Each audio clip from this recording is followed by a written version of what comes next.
Madeinabyss seems like a perfectly wholesome kids show.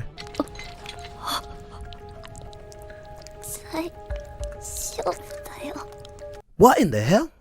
When I first watched Madeinabyss back in 2017, I thought there was no way it could get worse. From mass bleeding, to mutations, to kids being turned into cartridges and more, I truly thought they couldn't do it. So tell me, how the heck did it get worse?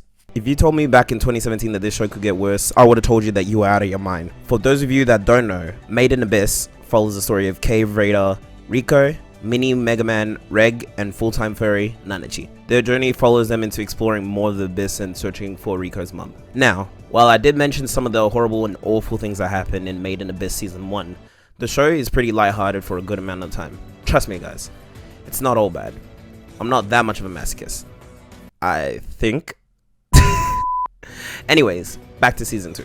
Madeinabyss Season 2 came out 5 years after the first season did, which nowadays with anime is the equivalent of death, since the rate of new anime seasons pop up faster than annoying ads on illegal anime sites. FBI, open up! Season 2 starts us off with a new set of characters, and for a minute, I thought I was getting pranked, because as far as I remember, we don't see Rico and the crew until the end of the episode or the beginning of episode 2. Our new set of characters include Vueko, Wazakayan, Balaf, and their crew. Their crew was formed together since they were each refused by their homelands and had nowhere else to belong to. The three names I just mentioned were the sages of the group, the Ganja Suicide Corps.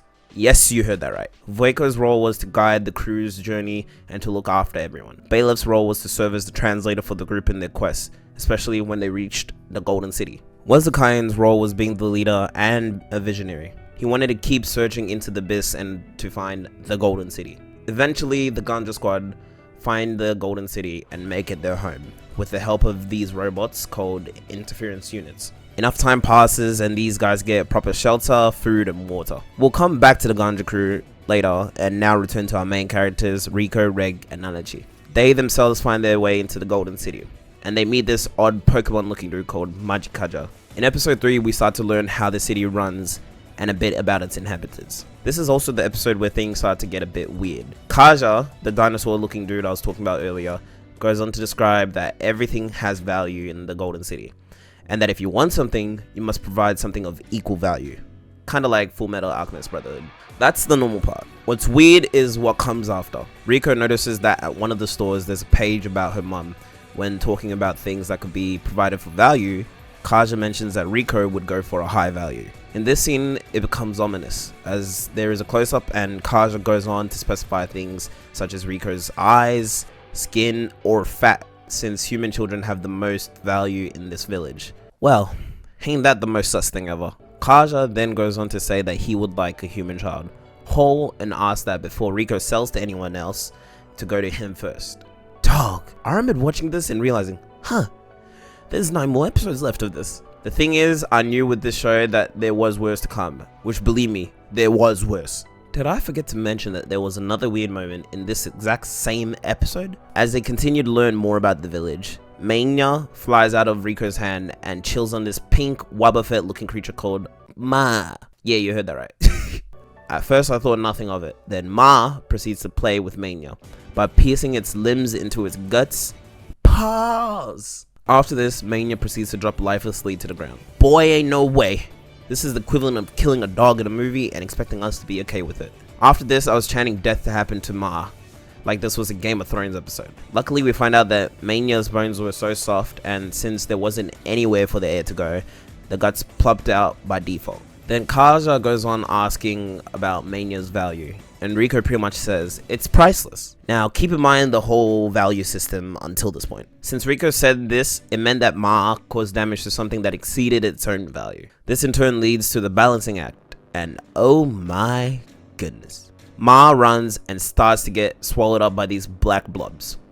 In order to make up for Ma biting on more than he could chew, these black blobs took everything from him. Literally everything, bro. They started to take Ma's possessions, money, and even his body, all because Rico said Mania was priceless. I know that I was chanting death a few minutes ago, but damn, bro, this was cold. It was so bad that I took back my words and was pleading for Ma to get a punishment less severe.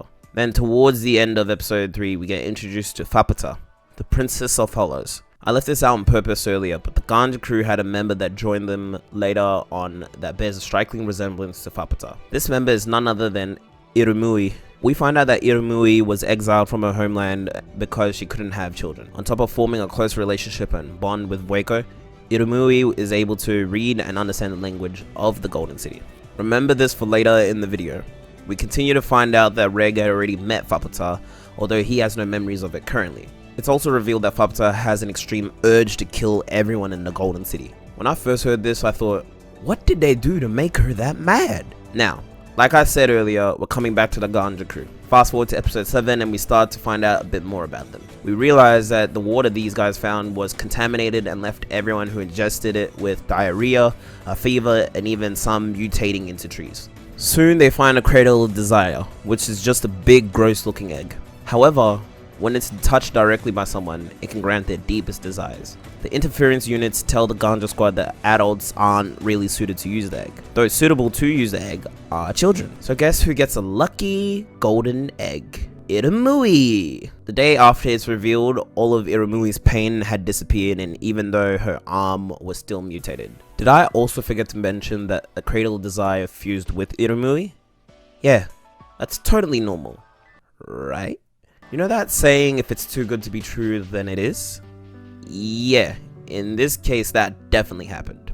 Irumui's body then starts to mutate and morph into something disgusting. Then the day after, Vueko and everyone else are woken up by Irumui's screams. And surprise, surprise, she can give birth to children now. Thanks to that Cradle of Desire, not only can Irumui do this, but she also does so at an alarming rate with 1 child a day. On top of that, each child keeps dying, which makes this all the more upsetting. Finally, Vueko succumbs to the effects of the contaminated water and receives diarrhea and falls ill as a result. As it looks like there's no hope in sight, she's shown to be fed by the only other member of the team still mobile, Wazakayan.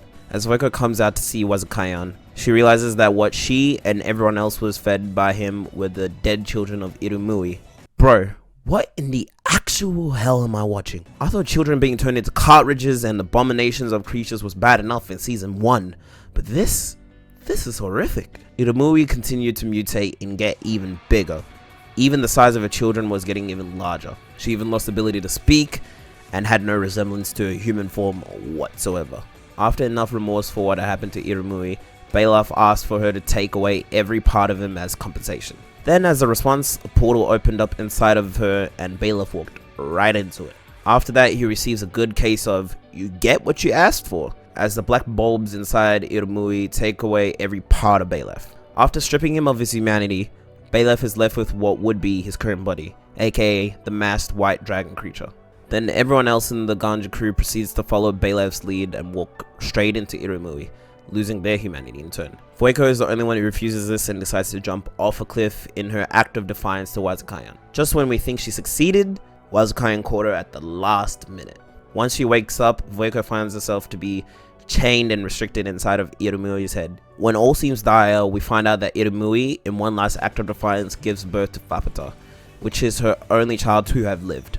Fapata is essentially the embodiment of Irumui's hatred, anger, and regrets about what happened to her and her children. So to answer my question from earlier about what these guys did to make Fapata that mad, there's your answer. Then towards the end of episode 9, Fapata makes a grand entrance back into the village, aka her mum. Man, is this one of the most menacing scenes I've seen in a minute in anime. Fapata goes on to give this amazing speech on how the village wronged her, her mother, and her siblings. Then continuing on into episode 10, Fapata proceeds to provide one of the worst one-sided ass whoopings I've ever seen against the villagers. Bro, it's so bad that at one point she's eating them and her eyes and teeth start to change shape. Fapata, you need Jesus. May I remind you, Fapata is like 3 foot tall and putting up Aizen types of numbers in this 1 versus all type of fight. The villagers' only hope of protection was through Reg, who met Fapata a long time ago before the current story, and is the reason why she has a crush on him. Through the power of friendship, Reg manages to hold off Fapata with a bunch of reasoning. But once Fapata puts her mind to it, his ass out of nowhere comes Balaf and Nanachi to save the day. They did this, but not in a way of a straight up fight, but something else instead. Memories. Yes!